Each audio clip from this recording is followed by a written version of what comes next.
një moshë, kur më rritë, më ka interesu se pse ka ardhur deri tek do me thonë pjesa se prindërit e mi nuk flasin dhe më kanë informu që si pasojë e një virus si fruthi ka shkaktu temperaturë, dëmtim në dëgjim është shkaktu si pasojë e frutit. Do me thonë temperaturës së lartë edhe është prek pjesa e dëgjimit edhe për atë arsye kjo është gjuha e shenjave që përdorim Pra të dy kanë pasur historinë e njëjtë? Po, e njëjta është do me thonë tek të dytë. Ka ndodhur në moshë shumë të hershme të tyre?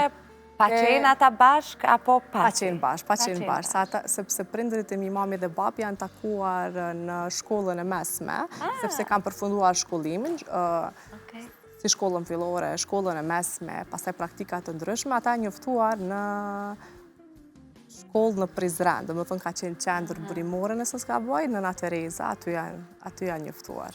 Çfarë histori e bukur e dashurisë nga shkolla e mesme?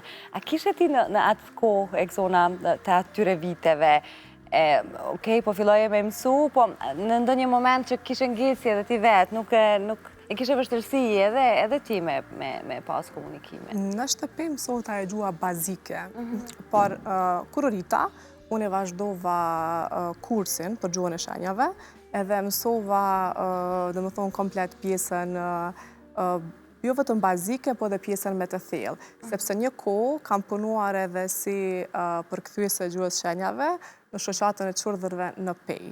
Do më thonë, nëse kam pas nevojë persona nga shoqata të vjojnë në komunë, në spital, ku do qoftë, do më thonë, kom qenë unë e pranishme. Ti pra ke qenë, shumë mirë, ke qenë gjithmonë e gatshme me ju ndihmu atyre. Përfshirë edhe prindrit, por me shpas ke qenë edhe ofër personave. Kanë qenë, janë ndje për herë të integruar në shoqëri, janë pranu gjithmonë nga njerëzit, se më bëri përshtypja ajo që the, jashtë shtëpisë ka pasur shumë vështirësi në paktën edhe për ta kryer një nevojë më bazike, një blerje të vogël, diçka.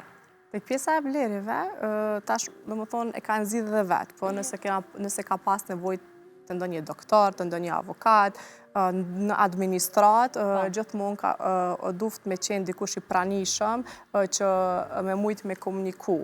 Tash në rastin tim, unë gjithmonë e kom pas si detyrë që ose ma e madhja prej fëmijëve edhe gjithku ko përkthyone, dhe më kom qena interpretja si në shtëpi, si jashtë shtëpisë. Ka qenë e vështirë integrimi, sepse për diri sa vetë nuk mund të mi plëcu nevojat e veta, gjithmonë duhet me pas dikën pranishëm që me mujtë me kry një shërbem. A ke ndjendu njerë vetën sikur, ose i ke bërë këto pyetjet vetës, se nga njëherë gjinde me mes këtyre